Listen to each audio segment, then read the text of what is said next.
দর্শক স্বাগত জানাচ্ছি আমাদের নিয়মিত আয়োজন ই ভ্যালি বীজ সংলাপে। আপনাদের সাথে রয়েছে আমি বাবু কামরুজ্জামান। এই অনুষ্ঠানে আমরা কথা বলি দেশ বিদেশের ব্যবসা বাণিজ্য এবং সাম্প্রতিক আলোচিত বিভিন্ন বাণিজ্যিক গুরুত্বপূর্ণ ইস্যু নিয়ে। আজকেও আমরা কথা বলতে চাই ব্যাংক খাত নিয়ে। ব্যাংক খাতের আর্থিক খাতের অনিয়ম, সর্বোপরি আর্থিক খাতের অনিয়ম, এই শিরোনামে আমরা কথা বলবো। এবং কথা বলবার জন্য বরাবরের মতোই আমাদের সঙ্গে অতিথিরা থাকেন, বিশ্লেষণ করবার চেষ্টা করেন আসলে এই সংকট এবং সম্ভাবনাগুলো। শুরুতেই পরিচয় করে দিতে চাই, আজকে আমাদের সঙ্গে দুজন বিশেষ অতিথি যুক্ত হচ্ছেন। আমাদের সঙ্গে এরই মধ্যে যুক্ত হয়েছেন ডক্টর সালেহউদ্দিন আহমেদ, আমাদের সঙ্গে রয়েছেন সাবেক গভর্নর বাংলাদেশ ব্যাংক, এবং একই সাথে আমাদের সাথে আরও একজন এফবিসিসিআইয়ের অন্যতম ব্যবসায়ী রয়েছেন, এফবিসিসিআইয়ের সাবেক সভাপতি জনাব মিন নাসির হোসেন। দুজনকেই স্বাগত জানাচ্ছি আমাদের সঙ্গে যুক্ত হবার জন্য। শুরুতেই আপনাদের কাছে আলোচনায় যাব, তার আগে আমাদের হাতে প্রতিবেদন রয়েছে। আমরা ব্যবসা বাণিজ্য সংক্রান্ত একটি প্রতিবেদন, করোনার মধ্যেও বাস্তবায়নের পথে হাঁটছে চট্টগ্রামের কর্ণফুলী টানেল, এবং এরই মধ্যেই শেষ হয়েছে একটি টিউবের খনন কাজ। পুরো প্রকল্পের অগ্রগতি প্রায় 60%। আর প্রকল্প পরিচালকরাও বলেছেন 2022 সালে এর টার্গেট নিয়ে এগুচ্ছে। দর্শক চলুন এ নিয়ে প্রতিবেদনটি দেখে আসি। চট্টগ্রামের অন্যতম বড় প্রকল্প কর্ণফুলী টানেল। সরকারের গুরুত্বের তালিকায় থাকা এই মেগা প্রকল্প বাস্তবায়িত হলে নদীর তলদেশ দিয়ে চলবে যানবাহন। করোনার মধ্যে বেশিরভাগ মেগা প্রকল্প থমকে গেলেও ধীরে চলেছে কর্ণফুলী টানেলের নির্মাণ কাজ, যেখানে নদীর তলদেশ দিয়ে নির্মিত হচ্ছে 4 লেন বিশিষ্ট 3.4 কিলোমিটার দীর্ঘ টানেল। এর মধ্যে পতেঙ্গা থেকে আনোয়ারা উপজেলা পর্যন্ত বোরিং মেশিনের মাধ্যমে একটি টিউব টানেলের 2450 মিটারের কাজ শেষ। করোনাকালেও 266 জন চীনা প্রকৌশলী ও শ্রমিকরা কঠোর পরিশ্রম করে একটি টিউবের কাজ শেষ করেছেন। টানেল বোরিং মেশিন দিয়ে আরেকটি টিউবের কাজ শুরু করার জন্য আমাদের 3 থেকে 4 মাস সময় লাগবে। যে নির্ধারিত সময় আছে 2022 সালের ডিসেম্বর মাস, সেই নির্ধারিত সময়ের মধ্যে আমরা টানেলের কাজ সম্পূর্ণরূপে সম্পন্ন করার জন্য জোর প্রসেসটা চালিয়ে যাচ্ছি। প্রকল্প সংশ্লিষ্টরা বলছেন, দুটি টিউবের সমন্বয়ে নির্মিত হতে যাওয়া এই টানেল বাস্তবায়িত হলে বছরে কমপক্ষে 63 লাখ যান চলাচল করবে নদীর তলদেশ দিয়ে। ইতিমধ্যে দেশের প্রথম এই টানেল নির্মাণের 57% কাজ শেষ, যার নির্মাণ শেষের লক্ষ্য 2022 সাল। একটি টিউবের কাজ শেষ হয়েছে, আরেকটি টিউবের কাজ শুরু হবে। দুইটি টিউব সম্পন্ন হওয়ার পরেই এই প্রকল্পটি শেষ বলা যাবে, কারণ অন্যান্য অবকাঠামোর কাজ ইতিমধ্যে তার চেয়ে অগ্রগামী আছে। এই টানেলটি সম্পন্ন হলে পরে আমাদের মাতারবাড়ি সহ অন্যান্য এলাকাতে বিশাল উন্নয়ন কর্মকাণ্ড চলছে। জাতীয় অর্থনীতিতে তার অবদান যুক্ত করার জন্য এই টানেল গুরুত্বপূর্ণ ভূমিকা রাখবে। কর্ণফুলী নদীর মাধ্যমে দুভাগে বিভক্ত চট্টগ্রাম মহানগরী, যাকে এক সুতোয় বাঁধছে কর্ণফুলী টানেল। মোট 10,374 কোটি 42 লাখ টাকার এই মেগা প্রকল্পে টিউব দুটি ছাড়াও কর্ণফুলীর পশ্চিম ও পূর্ব প্রান্তে 5 কিলোমিটারের বেশি দীর্ঘ সংযোগ সড়ক নির্মিত হচ্ছে, যা বাস্তবায়িত হলে কর্ণফুলীর দুই পাড় জেগে উঠবে নতুনভাবে। লাবন রহমান, নিউজ 24, ঢাকা।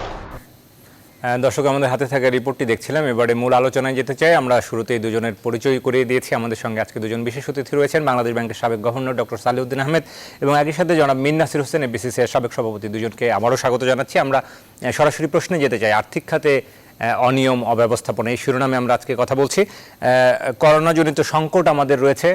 জনাব সালেহউদ্দিন আহমেদ, আপনাকে দিয়ে শুরু করতে চাই আর্থিক খাতের এই আলোচনা। স্বাস্থ্যগত ঝুঁকি আমাদের রয়েছে এবং অর্থনৈতিক দিক থেকে আমাদের আসলে এখন অর্থনৈতিক দিক থেকে আমাদের আসলে এখন কি অবস্থা, এবং আমাদের অর্থনীতি আসলে এই করোনার সংকট অনেকটা কাটিয়ে কোন দিকে যাচ্ছে, এবং সেটি কাটিয়ে ওঠার জন্য আমাদের অর্থনীতির যে নিজস্ব শক্তি, সেটা দিয়েই আসলে কাটিয়ে ওঠা সম্ভব হবে, নাকি আসলে বিশেষ কোনো নীতি কৌশল প্রয়োজন, সেটি নেওয়া হয়েছে বলে মনে করেন কিনা?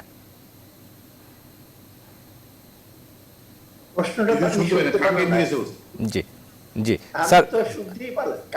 আচ্ছা জি, জনাব সালেহউদ্দিন স্যার, আপনাকেই প্রশ্নটি করছি।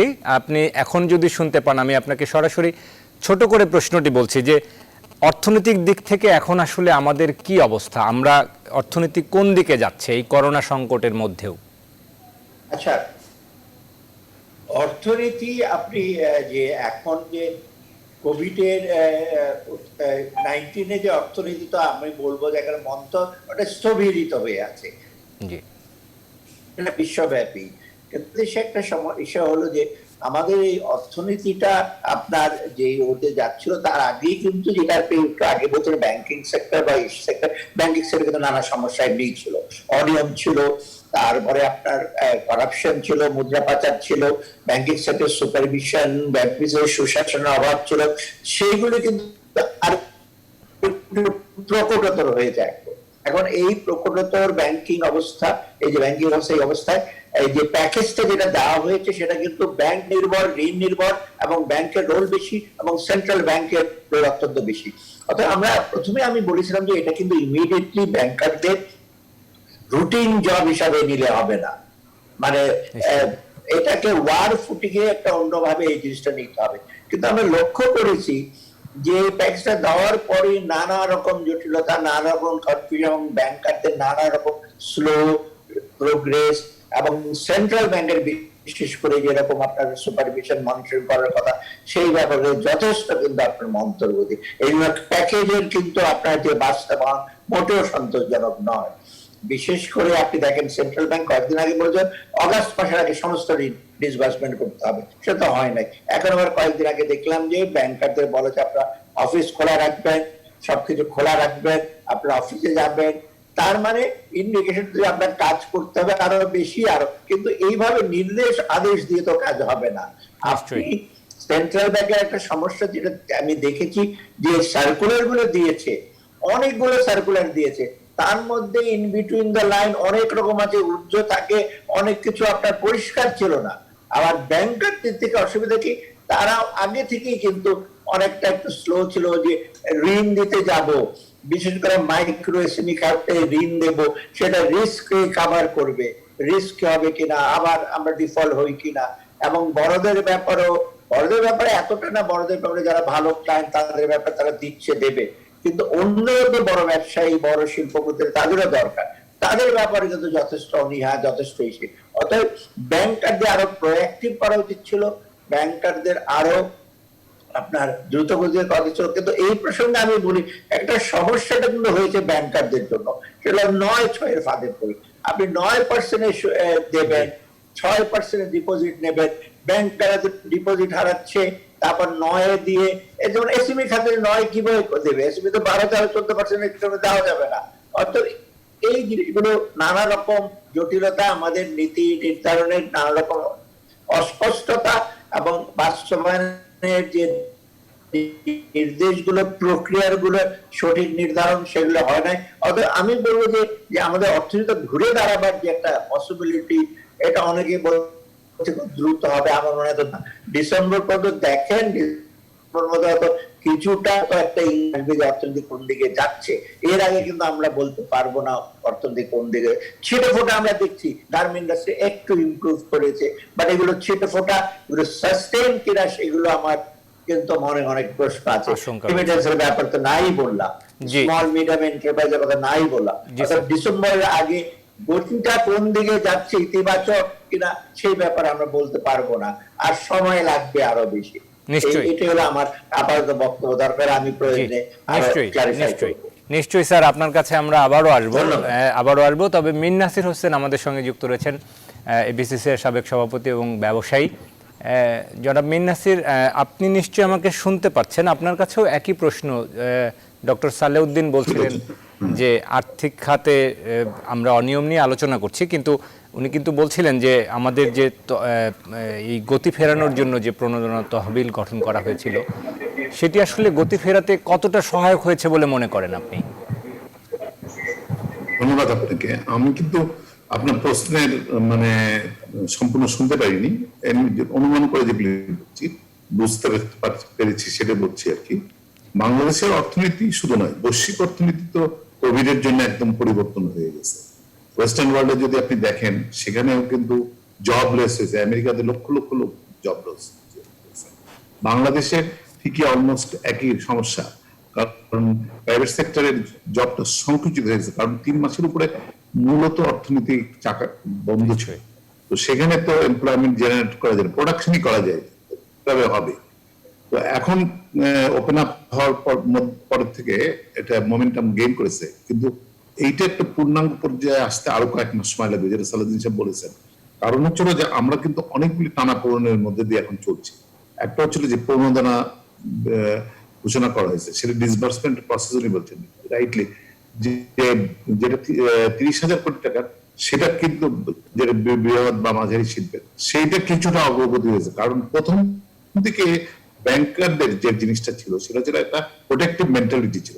তারা মনে করছিলেন যে যেহেতু এটা ব্যাংকের ডিসবার্স করতে হবে এবং 1 বছরের মধ্যে রিয়েলাইজেশন করতে হবে, এটা তারা ভীত ছিল, এবং যার জন্য তারা কিন্তু ব্যাংকার্স অ্যাসোসিয়েশনকে অনেক দেন দাবর করেছে।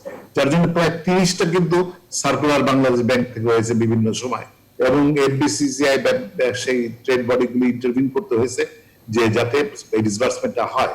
আপনি দেখবেন যে 20,000 কোটি টাকার যে স্মল মিডিয়াম এবং এইটা কিন্তু সন্তোষজনক নয়। আমি যতদূর জানি গত 20% বোধহয় ডিসবার্সমেন্ট হয়নি আমার, if I am not wrong. তো এখানে তাদের ভয়টা হচ্ছিল সিকিউরিটি ইস্যু, এইগুলি যে তারা ফেরত পাবে কিনা। তারা এখন বলতেছেন যে ক্রেডিট গ্যারান্টি স্কিম হলে তারা সুবিধাজনক অবস্থায় করতেন। কিন্তু আমি তো মনে করি যে এটা একটা প্রসেস যেটা শুরু হয়েছে আজ পর্যন্ত হয়নি। এই নতুন অজুহাতে কিন্তু নতুন নতুন কন্ডিশনারিজ দিয়ে যদি সময় মতো টাকা যদি না পাওয়া যায়, কারণ বিশেষ করে ছোট শিল্প এবং যারা রয়েছে এবং ব্যবসায়ীরা, তারা যদি এই সময় যদি প্রণোদনাটা না পায়, তারা তো অলরেডি ক্যাপিটাল হারিয়ে ফেলেছে, যাদের অস্বল্প বুদ্ধি, কারণ তার সেভিংসটা কিন্তু খেয়ে ফেলেছে। তো সেই জায়গা থেকে যদি সাপোর্ট না দেওয়া যায়, আর আমি নারী তো এরা ঘুরে দাঁড়াতে পারবে না।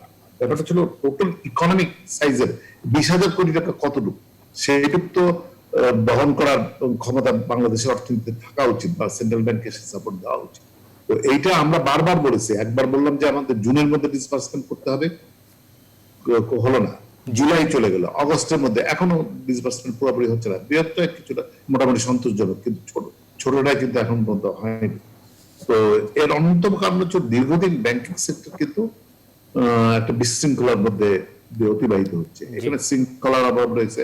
সরকারি ব্যাংকগুলি এক নীতিতে চলছে এবং সেখানে ডুয়াল অ্যাডমিনিস্ট্রেশন, একদিকে সেন্ট্রাল ব্যাংকের কর্তৃত্ব এবং অর্থ মন্ত্রণালয়ের কর্তৃত্বের মধ্যে একটা টানাপোড়েন রয়েছে। প্রাইভেট সেক্টর ব্যাংকগুলি অনেকগুলি আছে যারা এই সার্ভেলেন্সের আওতার বাইরে থাকার মতো সুযোগ তারা সৃষ্টি করেছে, কারণ তাদের অবস্থানগত কারণে। অনেকগুলি ব্যাংকই কমপ্লায়েন্ট, তারা করতে পারছেন, কিন্তু প্রাইভেট সেক্টরের কিছু কিছু ব্যাংকের কিন্তু প্রবলেমগুলো রয়েছে। আপনি যদি শেয়ারের প্রাইস গুলি দেখেন, অনেকগুলি ব্যাংকে কিন্তু, বেশ কিছু ব্যাংকে কিন্তু অভিহিত মূল্যের নিচে চলে এসছে আপনার শেয়ার প্রাইস। আবার অনেকগুলি 3 গুণ রয়েছে যারা ভালো করছে। তো সেই জায়গাটা কিন্তু তদারকি অসুবিধা রয়েছে। এবং আমি মনে করি যে গভর্নমেন্টের ইন্টারফারেন্স অনেক জায়গায় বেশি থাকাতে এই জিনিসগুলি একটা সুস্থ পরিবেশে আসছে না।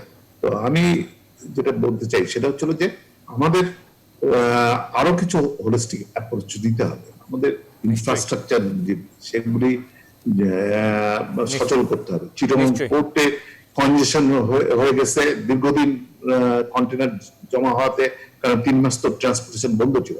সেখানে নতুন কার্গো আসলে অসুবিধার সৃষ্টি হচ্ছে। এর মধ্যে আমরা আঞ্চলিক সহযোগিতার হাত বাড়িয়েছি। চিটাগং পোর্ট দিয়ে আমাদের প্রতিবেশী দেশের মাল পরিবহন হবে। সেজন্য আমি দেখছি পোর্ট ক্যাপাসিটিটা কিন্তু খুব অসুবিধাজনক অবস্থায় রয়েছে। কারণ 85% of the cargos inward and outward Chittagong port দিয়ে হয়। হ্যাঁ বলেন। জি জনাব মিন নাসির, আমরা আর্থিক খাতের এই বিষয়গুলো, অনেকগুলো সংকটের কথা আপনি বলছেন, অনেকগুলো চ্যালেঞ্জের কথা বলছেন। এই চ্যালেঞ্জগুলো নিয়ে আমরা আরো বিস্তারিত কথা বলবো। চ্যালেঞ্জের সাথে আমি একটু সম্ভাবনার কথা একটু সামান্য 1 মিনিট বলে নিই। জি, সেটা যেটা হচ্ছে যাব আমরা বাংলাদেশের সম্ভব। আচ্ছা ঠিক আছে, তারপরে বলছি পরে। জি জনাব মিন নাসির, আমরা ছোট্ট বিরতি থেকে ফিরে এসে আমরা সংকট এবং সম্ভাবনার কথাও আপনাদের কাছ থেকেই শুনবো। দর্শকরা আশা করি আমাদের সাথে থাকবেন। ইভ্যালি বিদ সংলাপে আমরা একটা ছোট্ট বিরতি নিচ্ছি, ফিরছি একটু পর, আমাদের সঙ্গেই থাকুন।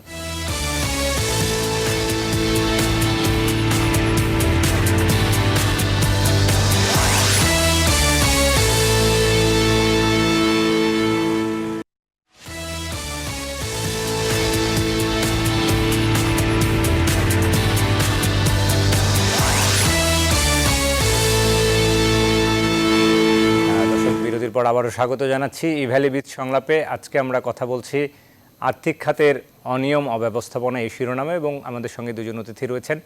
আমরা আর্থিক খাতের করোনা পরবর্তী অর্থনীতি ঘুরে দাঁড়ানোর ক্ষেত্রে যে সংকটগুলো রয়েছে, বিভিন্ন চ্যালেঞ্জের কথা বলছিলেন, বিশেষ করে প্রণোদনা প্যাকেজের কথা বলছিলেন, যেটির কার্যকর বাস্তবায়ন আসলে যথাসময়ে করা যায়নি, যেটি করা জরুরি। দুজন অতিথি আমাদের এই বিষয়গুলো হাইলাইট করছিলেন। এরপরে আমরা সরাসরি আলোচনায় যাই। জনাব ডক্টর সালেউদ্দিন আহমেদ, আপনাকে দিয়ে শুরু করতে চাই। ডক্টর সালেউদ্দিন, এই যে আর্থিক খাতে বলছিলেন যে নানাবিধ অব্যবস্থাপনা, এই অব্যবস্থাপনা দিন দিন আসলে আমাদের বাড়ছেই কিনা? আপনি কি প্রশ্ন যে অব্যবস্থাপনা কি কাটছে কিনা? জি, বাড়ছে কিনা, দিন দিন বাড়ছে কিনা, এটা আসলে কমানো বাড়ছে কিনা? রাইট না, শুনুন, অব্যবস্থাপনা যে বাড়ছে তা না। এটা হয়েছে কি, ব্যাংকিং খাতের কিন্তু আসলে কয়েকটা এমনি একটু সংস্কার করা উচিত ছিল, যেটা বাজেটে আমরা এক্সপেক্ট করেছিলাম, যে ব্যাংকিং খাতে বিশেষ করে আপনার ব্যাংকিং এর আপনার লিকুইডিটি সিচুয়েশনটা, তারপর ব্যাংকের যে গভর্নেন্স এর ব্যাপারটা আছে, ব্যাংকিং এবং পুঁজি বাজারে যে সম্পর্কটা, এগুলো বাজেটে কিছু আপনার বলবে, কিছু স্টেপ নেবে, সেগুলো করা হয় নাই। ব্যাংকিং খাতে আপনার শুরু হয়েছিল তো প্রথম লিকুইডিটি ক্রাইসিস নিয়ে, যা বাংলাদেশ ব্যাংকের ওই কতগুলি ভালো পলিসি দেওয়াতে, সিআরআর কমিয়ে দেওয়াতে, রেপো কমিয়ে দেওয়াতে আমি মনে করি যে স্যালারিটা যথাযথ হয়েছে, এতে কিন্তু লিকুইডিটি প্রবলেমটা সলভ হয়েছে। কিন্তু ব্যাংকারদের যেটা প্রবলেম হয়েছে, যখন প্যাকেজটা দেওয়া হলো তখন অস্পষ্ট ছিল যে কতটুকু সাবসিডি গভর্নমেন্ট দেবে বা সেন্ট্রাল ব্যাংক দেবে, কতটুকু ব্যাংক বিয়ার করবে, তাই না? সেটা নিয়ে ঝামেলা ছিল, সেটা আবার ক্লারিফাই করবে। কিন্তু আমার মনে হয় যে সাবসিডিটা যেটা অংশটা বহন করবে সরকার, সেন্ট্রাল ব্যাংক, সেটা যথেষ্ট না। সেটা দিয়ে কিন্তু ব্যাংক কিন্তু তার যতটুকু মিনিমাম মার্জিন দরকার বা রিস্ক এর যে যতটুকু নেওয়ার ব্যাপারে যতটুকু সে দরকার, সেটা ব্যাংকের জন্য যথেষ্ট নয়, তাই না? এখন যেমন আমি বলি, 20,000 কোটি টাকা মাইক্রো এসএমএস আছে, 20,000 কোটি টাকার মধ্যে এখন আমাদের 500 কোটি টাকার মতো গেছে, তাই না? এখনো দেয় নাই। কিন্তু সেখানে ক্রেডিট গ্যারান্টি স্কিমটা রিসেন্টলি ডান হয়েছে। এটা কিন্তু অনেক আগে থেকে বলছিল ক্রেডিট গ্যারান্টি স্কিমটা, কিন্তু ক্রেডিট গ্যারান্টি স্কিমটা যে সেটাও কিন্তু যথেষ্ট না। সেটা একটা কাভার করবে মাত্র 2-3 হাজার কোটি টাকা, আর বাকিটুকু কি হবে? সিমিলারলি বড়গুলোতে দিচ্ছে, বড় ডিসবার্সমেন্টটা কিন্তু ভালো হয়েছে কম্পারেটিভলি বড় লোন গুলো, কিন্তু সেখানে আপনার বড় নতুন যদি বড় লোন হয়, যদি আপনার ক্লায়েন্ট যদি পরীক্ষিত না হয় বা ডিফল্টার যদি না হয়, বা ডিফল্টার বলবো না, যদি আপনার ভালোভাবে রিপেমেন্ট না করে, তাদেরকে আবার যদি নতুন করে দেয়, একটা ঝুঁকি আছে ব্যাংকারদের জন্য। এই বিষয়ে ব্যাংকারদের যেটা প্রবলেম হয়েছে, এই জন্য তারা একটু ফসাদ, যেটা নাসির সাহেব বলে, ওরা ওভার প্রোটেক্টিভ হয়েছে। প্রোটেক্টিভ হওয়া ভালো, রিস্ক ম্যানেজ করা ভালো, কিন্তু ওভার প্রোটেক্টিভ হয়ে কিছু করবো না সেটা না। আর 9-6 ব্যাপারে যেটা আমি বললাম সে সমস্যা, তবু ব্যাংকারদের আমি অনুরোধ করতে বলেছিলাম যে ব্যাংকাররা তাদের, যেমন নাসির সাহেব তো একটা ব্যাংকের হর্তাকর্তা, যে আপনারা জিরো প্রফিট এইম করেন, একেবারে কোনো প্রফিট করবেন না। এবার আফটার ট্যাক্স প্রফিটটা জিরো। সেকেন্ড হলো আপনাদের যে ভাতা দিয়ে এগুলো একটু কমান, কিন্তু কর্মী ছাঁটাই করবেন না। কিন্তু ব্যাংক, কিছু কিছু ব্যাংক দেখা গেছে কর্মী ছাঁটাই করছে, কিন্তু উপরের দিকের কর্মচারীদের বা যারা অফিস আছে তাদের ভাতা বা বেতন বা তাদের সুবিধা কিন্তু কমে না। এটা আমি লক্ষ্য করছি, আমি নাম বলবো না, কিছু ব্যাংকে কমিয়েছে। ধরেন 30,000 টাকা যে বেতন পায় একটা, তার যদি 10% কমে দেয়, তার তো 3,000 টাকা করে এমনি মারা যাবে। আর যে 10 লক্ষ টাকা বেতন পায়, তার 10% কমলে কিন্তু সে মারা যাবে না, বরং ভালো তো। অতএব এইটা কিন্তু ব্যাংকের দিতে রেশনালাইজ করা উচিত। এটা আসিফ সাহেব একটু হাসছেন, কিন্তু এটা কিন্তু আমি দেখেছি, আমি তো জানি কত বেতন পাচ্ছি। জি ডক্টর সালেউদ্দিন, আমি আরেকটু বলি, জি আমরা আরেকটা বলি যে ব্যাংকারদের যে টার্গেটটা যেটা এখন, তার মধ্যেও কিন্তু এই যে জিরো প্রেশার আর মার্জিনটা একটু কম থাকো, তবুও কিন্তু অসুবিধা হলো, কিন্তু ব্যাংক কিন্তু কোভিড প্যাকেজটা কিন্তু ইমপ্লিমেন্ট করতে পারে। এখানে সেন্ট্রাল ব্যাংকের একটু গাইডেন্স দরকার, সেন্ট্রাল ব্যাংকের সাপোর্টে যতটুকু দিয়েছে ভালো। তারপর আর এখানে ডিফল্ট লোনের ব্যাপার আছে, পুরোনো প্রবলেম গুলো আছে, সেগুলো ব্যাংকারদের কিন্তু কাঁধে বয়ে বেড়াচ্ছে, সিন্দাবাদের বুড়ার মতো ওরা কাঁধে চেপে আছে। সেগুলো যদি ব্যাংকাররা যদি একটু না কমাতে পারে, কিন্তু ব্যাংকারদের এই অসুবিধাগুলো থাকবে। জি, অনেক ধন্যবাদ। আমরা মিন নাসির হোসেনের কাছ থেকে শুনতে চাই, আমরা মিন নাসির হোসেনের কাছ থেকে শুনতে চাই যে জনাব মিন নাসির, আপনার বক্তব্য ডক্টর সালেউদ্দিন যেমন বলছিলেন যে আসলে ব্যাংকগুলো যতটা সম্ভব মুনাফা কমিয়ে আনা এই সময়ে, আসলে আপনি কি মনে করেন? আমি তো মনে করি যে ওনার বক্তব্য যথেষ্ট যথার্থ রয়েছে, কারণ ব্যাংক অফ ইংল্যান্ড কিন্তু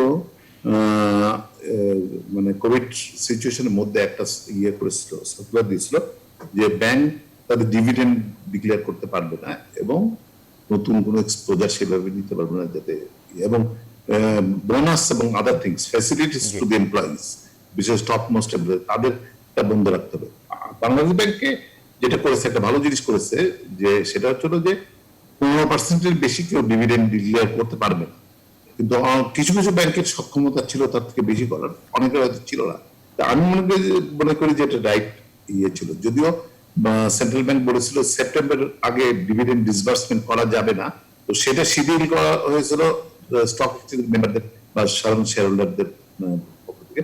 এর মধ্যে ডিসবার্সমেন্ট শুরু হয়েছে, কারণ অনেকে এজিএম করে ফেলেছে। তবে ওই যে পে কাটের যে কথাটা আসছে, আমরা কিন্তু অ্যাটলিস্ট আমাদের ব্যাংকের কথা বলতে পারি, আমরা কিন্তু কোনো পে কাট করিনি, কোনো লোককে ছাড়াই করিনি, যারা ইভেন ছাড়ার নোটিশে ছিল তাদেরও কিন্তু আমরা স্থগিত করেছি। তো সেই জায়গাটা আমরা এফেক্ট করিনি। অন্য ব্যাংকের কথা আমি অত জানি না হয়তো। তো জিরো প্রফিটটা মানে হতে পারে, কিন্তু প্রশ্ন ছিল সেখানে আমরা একটা চাপ সৃষ্টি হবে সাধারণ শেয়ার হোল্ডারদের কাছে, কারণ যারা এখানে ব্যাংকের মালিক যারা, তারা তো সম্পূর্ণ মালিক না, তারা আংশিক। বৃহৎ অংশটা হচ্ছিল শেয়ার মার্কেটে বিভিন্ন বিনিয়োগকারীরা, তারা কিন্তু হতাশ হবে এবং সেখানে একটা আরেকটা ইম্প্যাক্ট ক্রিয়েট করবে। তো আমি মনে করি কমিয়ে আনা, ন্যূনতম পর্যায়ে রাখা যায়। সেন্ট্রাল ব্যাংক এটাকে রেগুলেট করে হয়তো কমিয়ে আনতে পারে। আর একটা সম্ভাবনার কথা হচ্ছিল যে, প্রথম কথা হলো আমি মাননীয় প্রধানমন্ত্রীকে ধন্যবাদ জানাই, কেন উনি কিন্তু টাইমলি খুব আগেই কিন্তু এই প্যাকেজটা ডিক্লেয়ার করেছিলেন, যেটা আমি মনে করি যে অনেক এক্সপেক্ট করেনি, কিন্তু আমাদের সমন্বয়হীনতার কারণে সময় রয়েছে। আর সম্ভাবনার দিকটা আমি বলতে চাচ্ছিলাম যে এই সম্ভাবনার মধ্যে আমাদের একটা পজিটিভ হচ্ছিল, আমাদের রিজার্ভের পজিশন ভালো হয়েছে, প্রায় $29 বিলিয়ন। তো এইটা বিভিন্ন কারণে, আমি বিশ্লেষণে যেতে চাই না, কিন্তু কথা হচ্ছিল আরেকটা হচ্ছিল যে রপ্তানি খাতে কিছুটা, বিশেষ করে রেডিমেড আশার আলো ফিরেছে দেখছি। কেন জুলাই মাসের প্রসিডসটা আপনি দেখবেন যে গত বছরের জুলাই মাসের থেকেও বেশি যখন স্বাভাবিক অবস্থা ছিল, এবং আমরা দেখতে পাচ্ছি যে সেক্টরে একটা মুভমেন্ট শুরু হয়েছে। কারণ এর একটা অন্যতম কারণ হচ্ছিল সিনো মার্কিন যে টানাপোড়েন, এটার একটা কিন্তু ইম্প্যাক্ট আমি মনে করি যে করছে, এবং বাংলাদেশের এটার সুবিধাজনক অবস্থায় যাবে বলে মনে করি। এবং কিছু এফডিআই কিন্তু অ্যাট্রাক্ট হবে, কারণ চাইনিজ কোম্পানিগুলি এখন অনেকে আসতে যাচ্ছে, এইটার পজিটিভ সাইড। কিন্তু সম্পূর্ণ ইকোনমি ঘুরে দাঁড়ানোর জন্য সময় লাগবে এবং আরো অনেক কিছু হতে পারবে। আমরা এই প্রণোদনা প্যাকেজের হয়তো পরিধি বৃদ্ধি করতে হতে পারে, অন্যদের সংযোজন করতে হবে, 1 বছরের জায়গায় সেটা বাড়িয়ে হয়তো, মানে 1 বছর এখন আছে, এটা বাড়াতে হবে, অবশ্যই বাড়াতে হবে আমি মনে করি। অনেক ধন্যবাদ। অনেক ধন্যবাদ মিন্নাসির এবং ডক্টর সালেউদ্দিন। আমরা আরেকটা ছোট্ট বিরতি থেকে ফিরে এসে এ বিষয়ে আরো কথা বলবো। দর্শক বিদ সংলাপে আমরা আরেকটা ছোট্ট বিরতি নিচ্ছি, ফিরছি একটু পর, আশা করি আমাদের সাথে থাকবেন।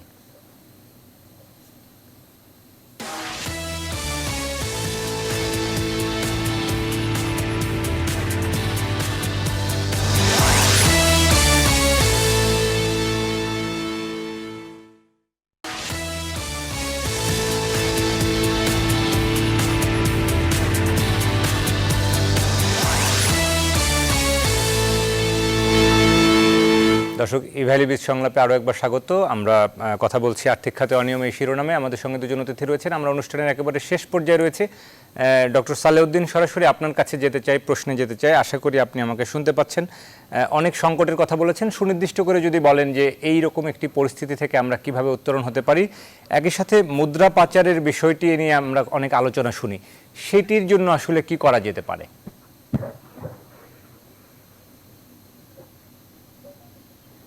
ডক্টর সালেউদ্দিন, শুনতে পাচ্ছেন আমাকে? প্রথমত সংকট উত্তরণের জন্য আমি বলছি, সংকটের পাচারের থেকে যদি আমাদের বেরোতে হয়, এখন আমাদেরকে যেটা করতে হবে সেটা হলো যে প্যাকেজ যেটা দিয়েছে সেটাকে আপনার ইমিডিয়েটলি বাস্তবায়ন করা, এবং বিশেষ করে আমি মনে করি মাইক্রো স্মল মিডিয়াম প্যাকেজ দ্রুত আপনার বাস্তবায়ন করা হয়।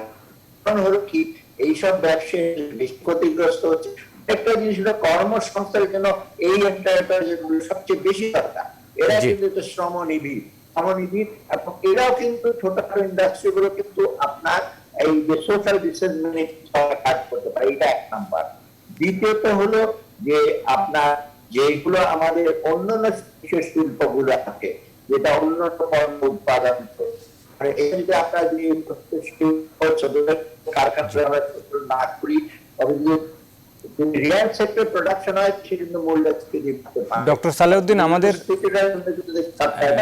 সালেউদ্দিন, আমাদের সময় স্বল্পতা রয়েছে, সুনির্দিষ্ট করে বলা যায় যে মুদ্রা পাচার নিয়ে অনেক আলোচনা হয়, এটা ঠেকানোর জন্য কি করণীয় হতে পারে আমাদের? কিসের জন্য করণীয়? যে মুদ্রা পাচার প্রতিরোধ মুদ্রা পাচার, মানি লন্ডারিং এর বিষয়টি অনেক আলোচনা হয়। আচ্ছা, মুদ্রা পাচারের প্রতিরোধ করার উৎকৃষ্ট উপায় হচ্ছে যাদের ব্যাপারে অলরেডি তথ্য আছে বা পেয়েছেন তাদের ব্যাপারে পার্সু করা খুব শক্তভাবে, সুইস ব্যাংক হোক, অন্য কান্ট্রি হোক, সরকারি পর্যায়ে। এটা কিন্তু আপনার সরকারি পর্যায়ে করতে হবে। সেন্ট্রাল যেটা জি জি সেটা আপনি কিছু অ্যাকশনটা নিয়ে যদি কিন্তু এনকারেজ হবে না। এখন যদি কোনো কিছু হয় না, জি হয় এটা তার উৎসাহী। জি, অনেক ধন্যবাদ ডক্টর সাল। সেন্ট্রাল ব্যাংক থেকে, বিশেষ করে বিআইএফএস থেকে জি আপনার রেগুলার মন যাচ্ছে, এবং নিশ্চয়ই আমার মতে শাস্তি যদি না হয় তাহলে এইটা জি। ডক্টর সালেউদ্দিন, ধন্যবাদ। আমাদের হাতে একেবারেই সময় নেই। এটা কমাতে জি, একেবারেই সময় নেই আমাদের হাতে। আপনাকে ধন্যবাদ আপনার চমৎকার বিশ্লেষণের জন্য। আমরা জনাব মিন নাসির, একেবারে 30 সেকেন্ডে কি বলা যায়, আমাদের সময় স্বল্পতা, যে এই সংকট থেকে আসলে কি করণীয় হতে পারে? জনাব মিন নাসির।